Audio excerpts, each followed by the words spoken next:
Continuing our reading in Poppy's Return by Avi, today is chapter 26, The Derrida Deconstruction Company. Poppy jumped up. With Lily by her side, she rushed through the deserted house. The porch was filled with mice peering through the lopsided pales of the porch fence. Others were on the steps, so densely packed a few tumbled to the ground below. The squeaking and squealing was high-pitched and shrill. All were staring in one direction toward the old tar road. Poppy squeezed through and looked for herself. There, parked on the road, was a battered green pickup truck.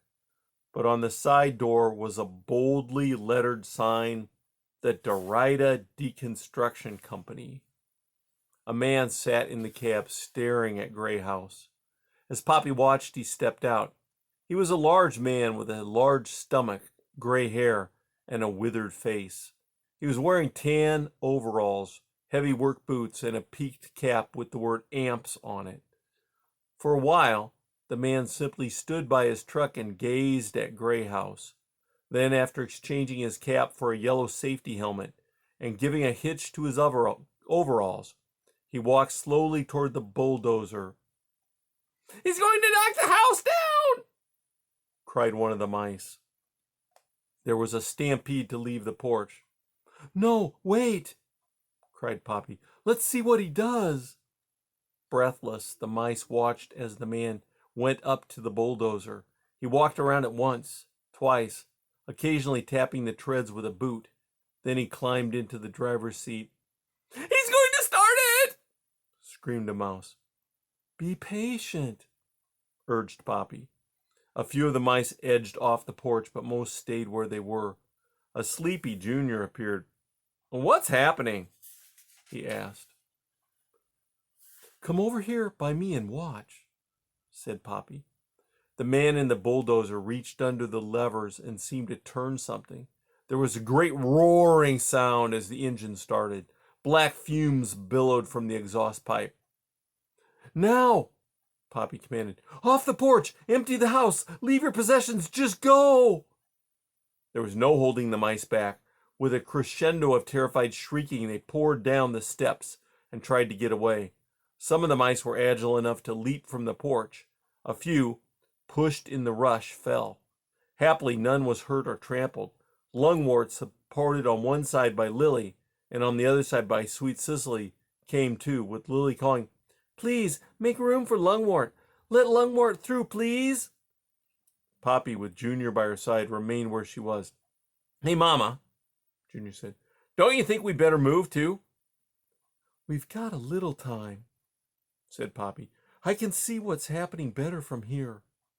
Junior glanced at his mother. Her calmness was a surprise to him. "You do like taking chances, don't you?" he said. As the man continued to fuss over the machine, the great blade lifted and dropped, lifted and dropped. "What's he doing?" Junior whispered. "Shh!" With the blade up and more levers pushed, the motor roared louder than before.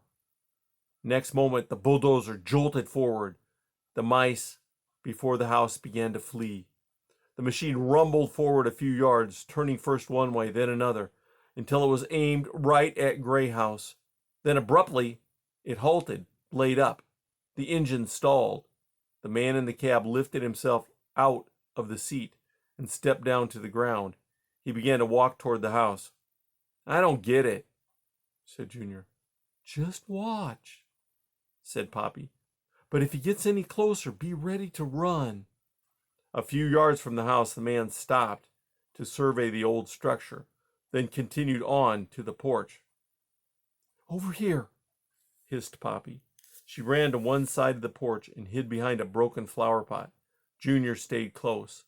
The man stepped onto the porch, removed his yellow helmet, and scratched his head. He looked through the main door into the house and sniffed.